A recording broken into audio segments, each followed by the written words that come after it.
Hello, my friends. I just wanted to drop some special bonus episodes into the feed that you probably have not heard unless you are a part or an early part of the Patreon for the Life Shift podcast.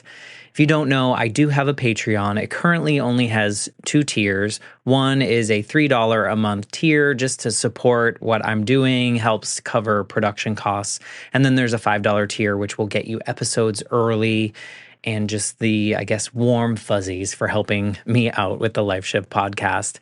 But I used to have other tiers where people were so generous and were offering additional money each month to get bonus episodes and possible winnings of t-shirts and all sorts of things. And then I realized a couple months ago that I wasn't able to deliver what I wanted to, especially for those of you that were giving me the extra money. So right now we're just kind of doing the early episodes. You'll always get those. So if you want to support the Life Shift podcast, please jump over to patreon.com/the Life Shift podcast, and you can find that information there. But I come on here because I want to share a series of these bonus episodes that I did early on in the Patreon journey. There are like 20 plus episodes in which I had bonus recordings with previous guests. So I would go back and we would have a conversation about the experience of sharing their story on the Life Shift podcast, catch up on anything. And I think these are super important. And I know most of them did not see the light of day from outside of the Patreon. So I'm going to be dropping these episodes. Whatever you're listening to now is another episode. So I'm going to use the same intro for all of them. But here is one of the bonus episodes with a former guest from the Life Shift podcast. And if you like this, let me know, because I'm thinking of bringing some of this back and talking to previous guests as I go into year 4. So enjoy this bonus episode that was once released on the Patreon feed. I'm Matt Gilhooly, and this is The Life Shift, candid conversations about the pivotal moments that have changed lives forever.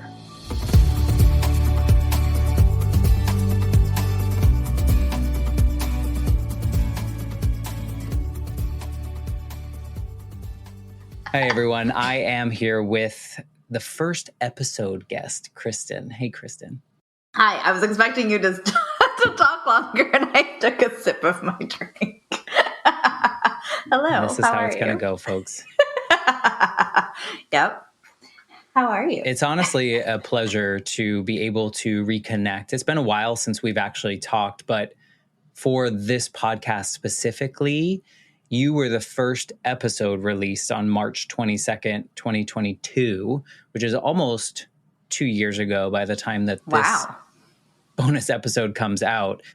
So the nice thing about this for me, or what's really special about this for me, is the fact that this was an assignment when we recorded this episode together, and you and a handful of other people like trusted me enough to come on and like share your personal story and kind of unveil that with me live, not knowing exactly what was going to happen in our conversation. So just thank you for that. I really appreciate it.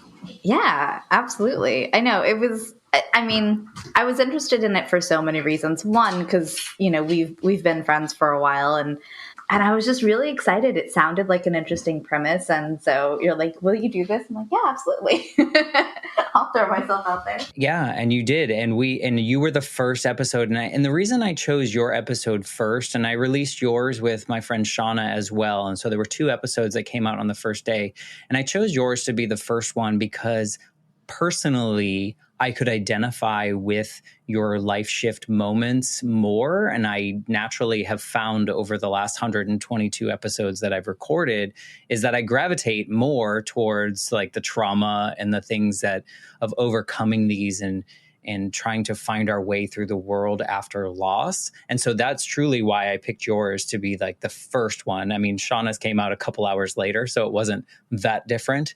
You know, it was just your story was just loss after loss after loss. And I had one loss that really I struggled with for decades. And I was like, oh man, how does someone like Christin move through so many back to back to back to back? And you shared with us that vulnerability and how you did it. So really appreciate that. How did you feel after sharing that story? So you go into it thinking, okay, well, I like the premise, but like, was there anything about the way you felt after we recorded that episode that was kind of notable in any kind of way?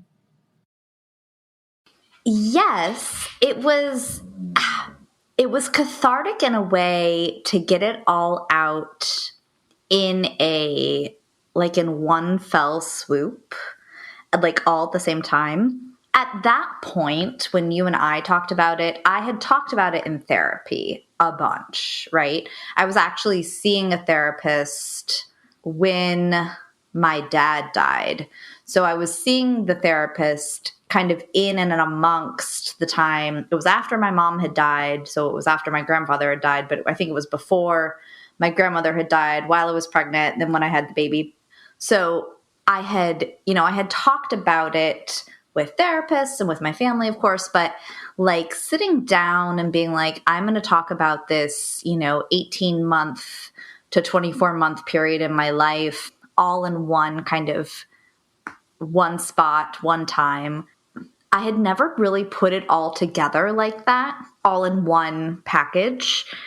And I think after we talked, I had to kind of sit with it for a little bit and really be like, wow, that was a lot, right? That was a lot that I experienced. And it's surreal when you look back at traumatic events. I think that shock period lasts for way longer than you realize. And I had even said that in the moment. I remember saying that during our recording that, like, I was in shock. We were in shock that first year was a blur. And that's true. I didn't realize at the time that I was still in shock, and I probably will even look back at this moment, in a few years and be like, yeah, I was still recovering. Because I've done a heck of a lot more healing and grieving, really, in the last 2 years since then. I think there's something about the human condition in which when we have these traumas, we compartmentalize them because we need to move through, and then another one happens. So then that gets put in its own bucket, and then another one happens and gets put in its own bucket. But I think what I really remember from your episode was like how much we talked about the importance of therapy and the value that it can bring, because I think you even, in mentioning how having the conversation in this way was kind of cathartic.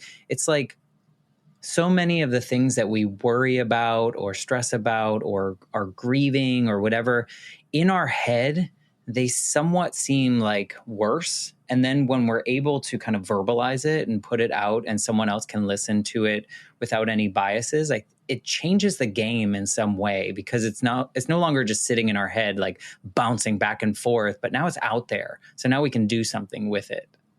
I call that brain regurgitation. Isn't that a lovely visual? Mm-hmm, it is. Yeah, you just need to get it out and get it all out of the brain and get it out all, whatever that is. Like I visualize like throwing it all out of my brain onto a desk, and it's everything. It's like words and images and colors, and just being able to have it in front of you and seeing it it gives you like actual perspective. Like I visualize being able to have my thoughts all on this table, all jumbled up, and I'm physically stepped back away from it and looking at it. And for whatever reason, that is a little bit more manageable than it all being jumbled up in my brain with ping-ponged thoughts bouncing off of everything, reacting off things, jumping from memory to memory. And having a therapist, if you can, or at the very least, a very, easygoing friend who can help you like regurgitate that brain junk and then look at it from a distance and get a different perspective on it. It really does help.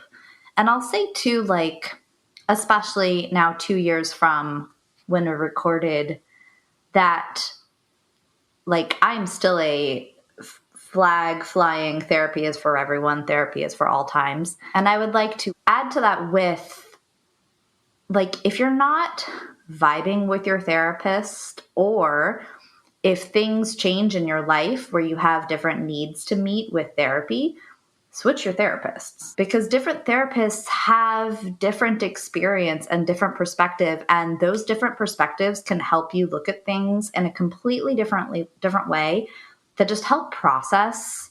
I saw a new therapist, in the last year, and it was remarkable how differently I was able to like look at and process things that I had gone over a million times before. It's like, no, I've talked about this before. I'm not soul traumatized by this. And then I talk about it with a new therapist, and she's like, I think you are. I think, yeah, I agree.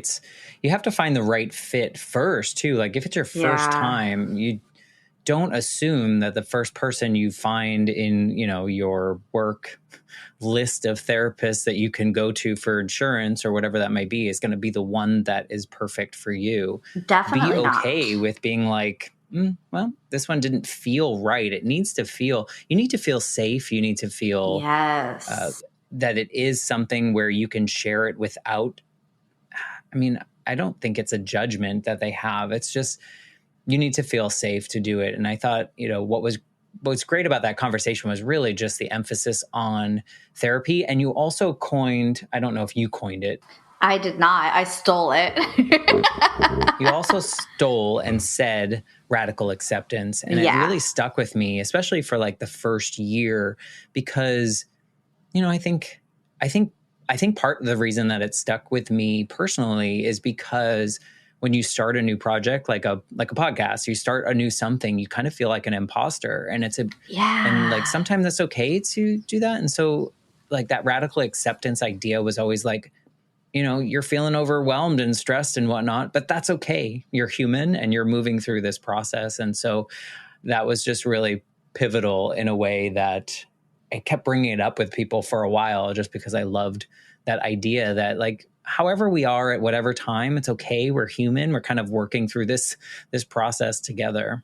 What's funny about that is like I did re-listen to my own episode, and then I listened to a bunch of episodes that first year, and I would, every time you would bring it up, the radical acceptance, I would like giggle just because I was like, yeah, he's, whatever. It was funny. What's interesting is like I keep reminding myself of that radical acceptance, because it's so easy to either get bogged down in whatever it is you're feeling. You're frustrated about something or stressed out. It's so easy to either get bogged down in it that you can't see the forest for the trees. Like all you can do is focus on that feeling and not past it.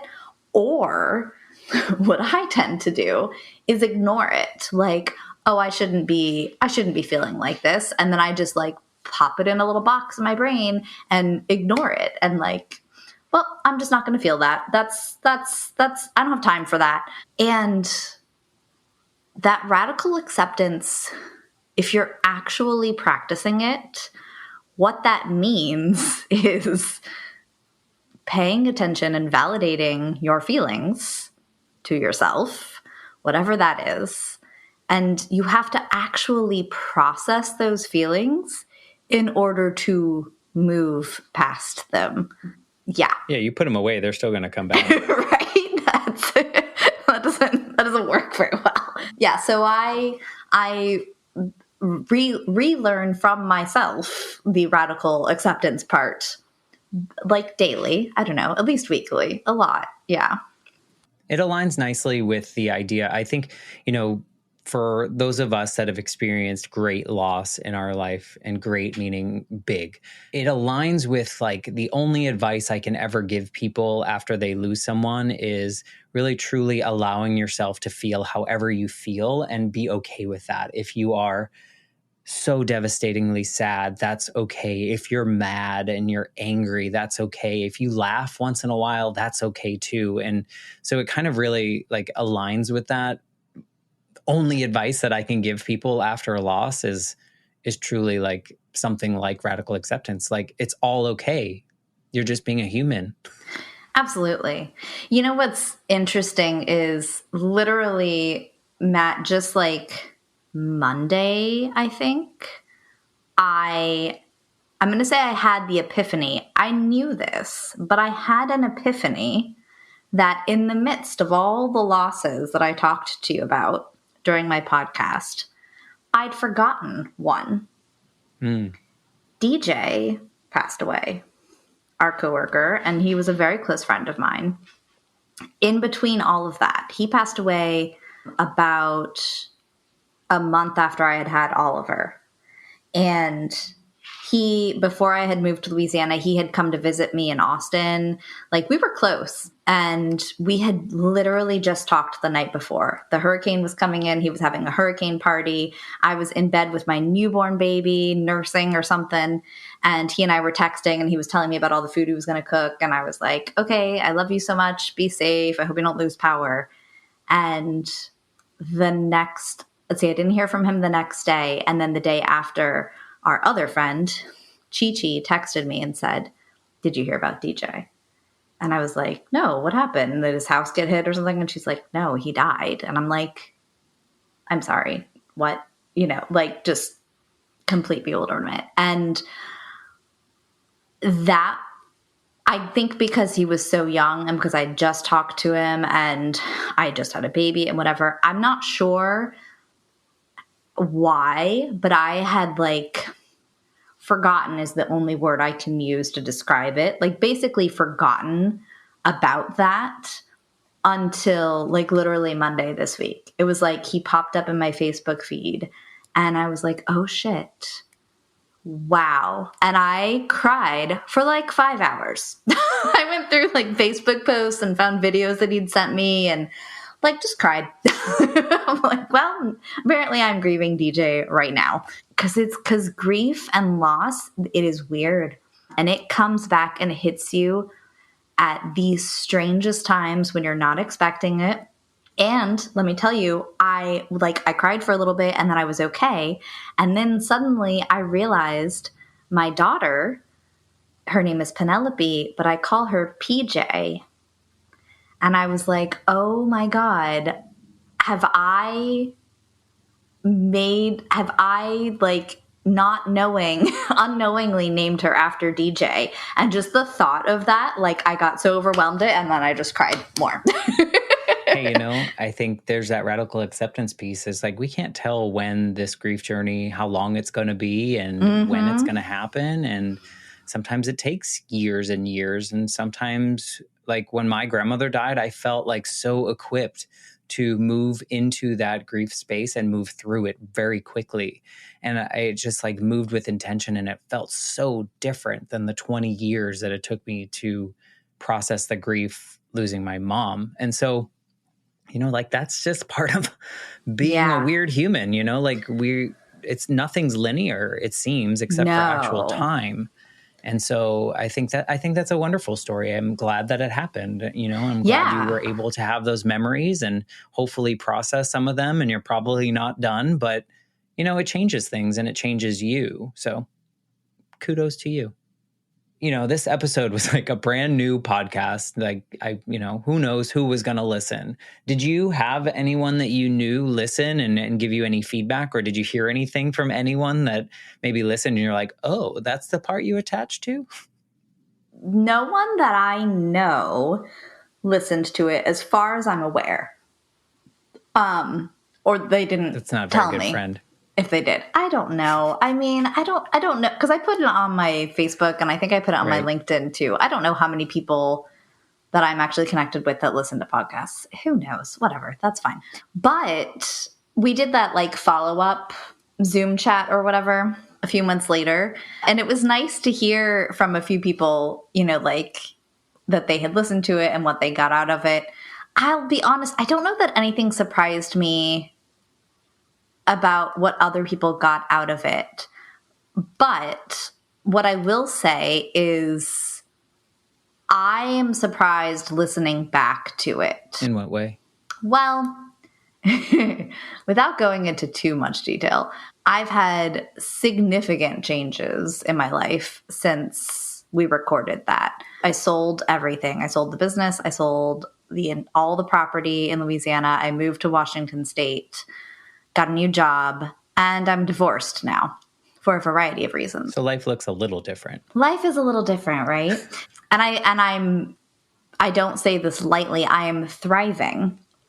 And I will say that there were times where I almost wanted to reach out to you and ask you to like take down my episode, because I felt like I was not disingenuous, but like I learned new things about myself and my situation that changed my mind about my relationship, right? And brought some different things into focus.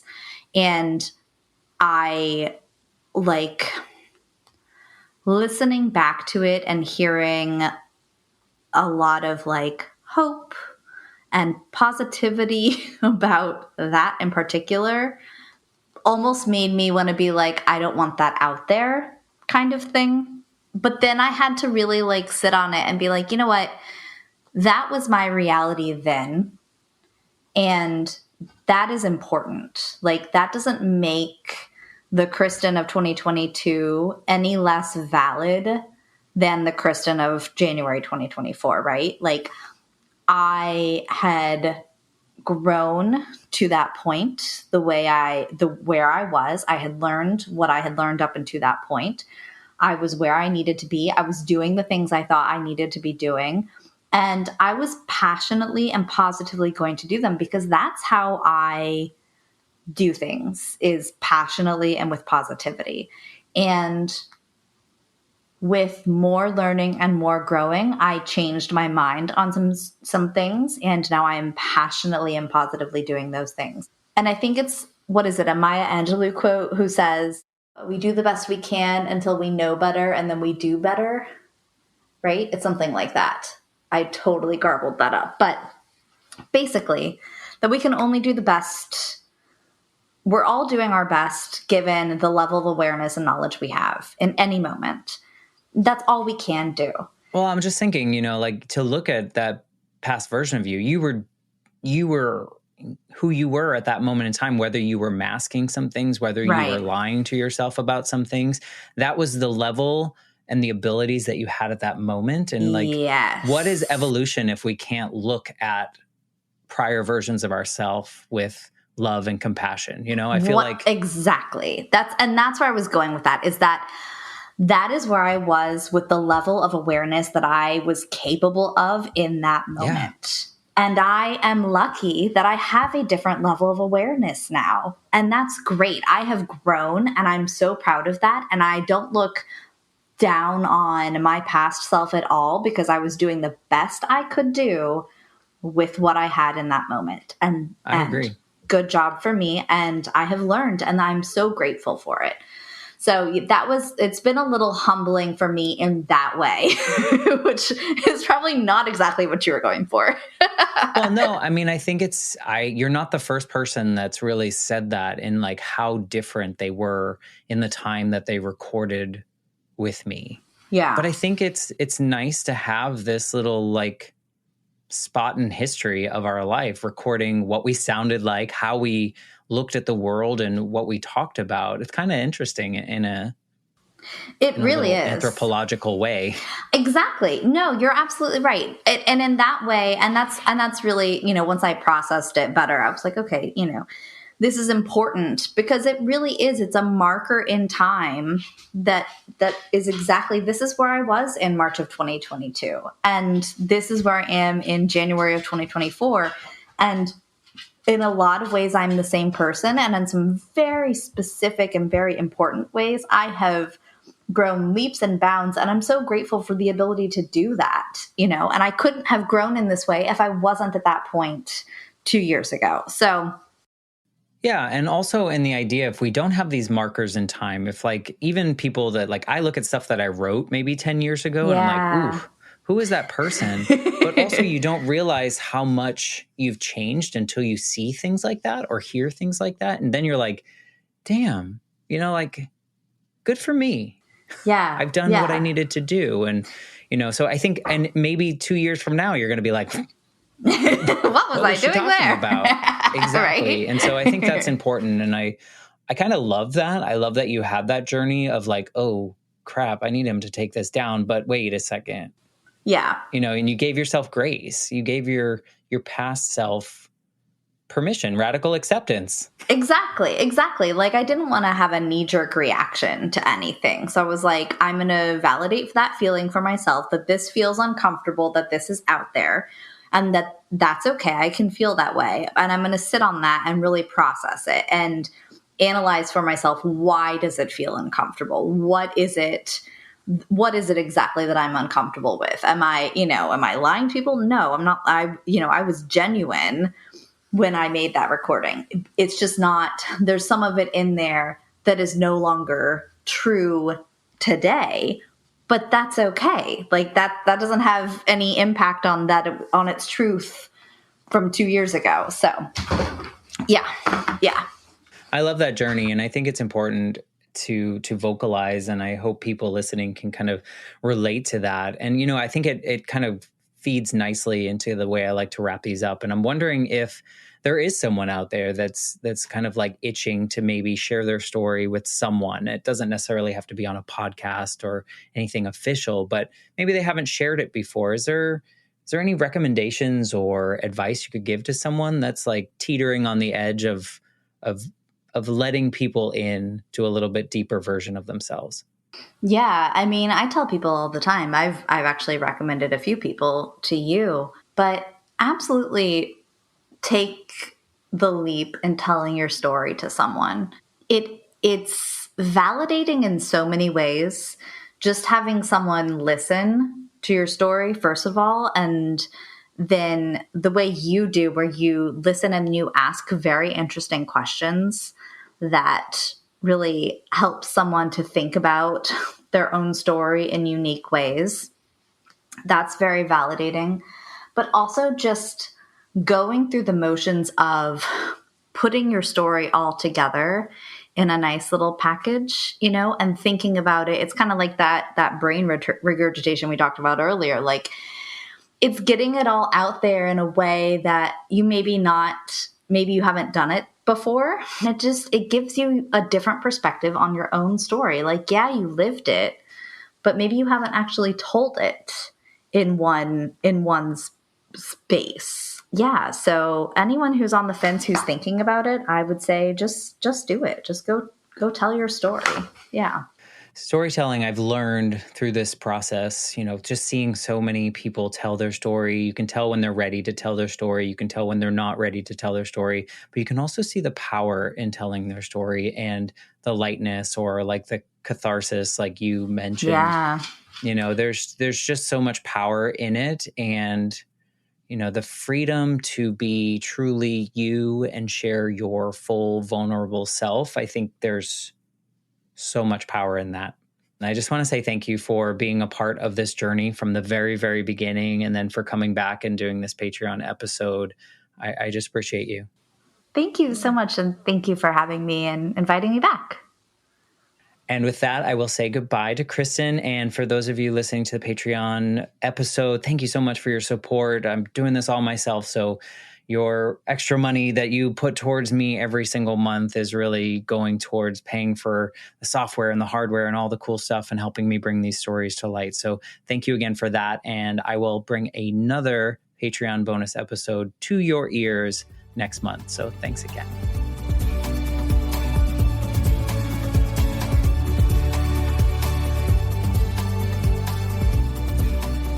For more information, please visit www.thelifeshiftpodcast.com.